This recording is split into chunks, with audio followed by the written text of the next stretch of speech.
Hello, NWOBHM here today with a little bit of random NWOBHM history, I suppose you could call it. The other day I was randomly flicking through my CD collection for something to listen to, and I thought I'll try and find something I've not listened to in quite a good while. And in doing so, I found myself in the N section and landed on the Nutz albums. That's N-U-T-Z, Nutz. And I thought, oh, I've not listened to these for a while, so it's about time I give them a spin.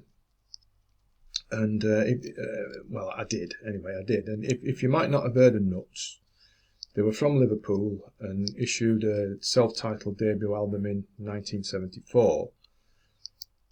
And you're probably wondering at this time, why am I mentioning a band called Nutz when the graphic there is Rage?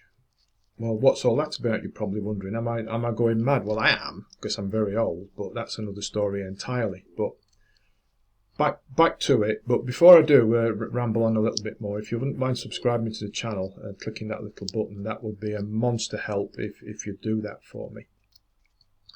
Anyway, back to Nutz or Rage or whatever I'm talking about today. That first Nutz album is proper slab of energetic, beefy 1970s hard rock, plenty of variety to it.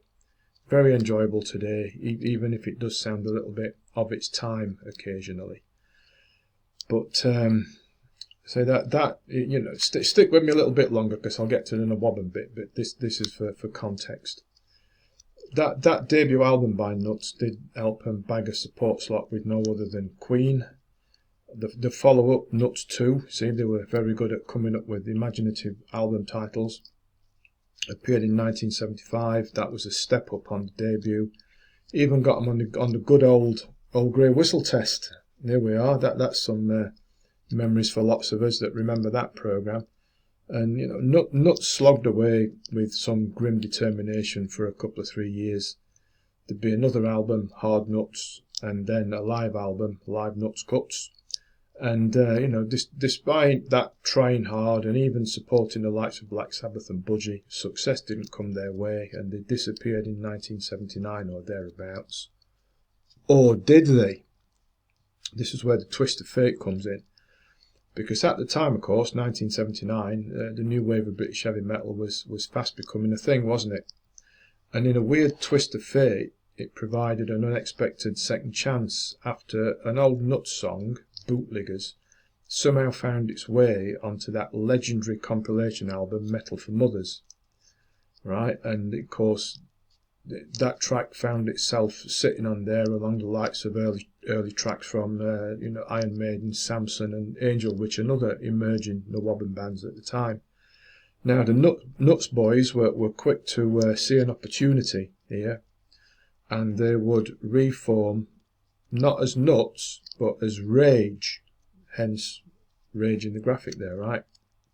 And the Out of Control album, which was the first album in their new reincarnation as Rage, appeared in 1981. Now it's a solid enough album of what you might call typically enthusiastic NWOBHM style stuff. Lots of crunchy riffs, it got a nice rough edge to it as well. Very enjoyable stuff. But then, you know, it's all, well, 2 more albums followed in quick succession.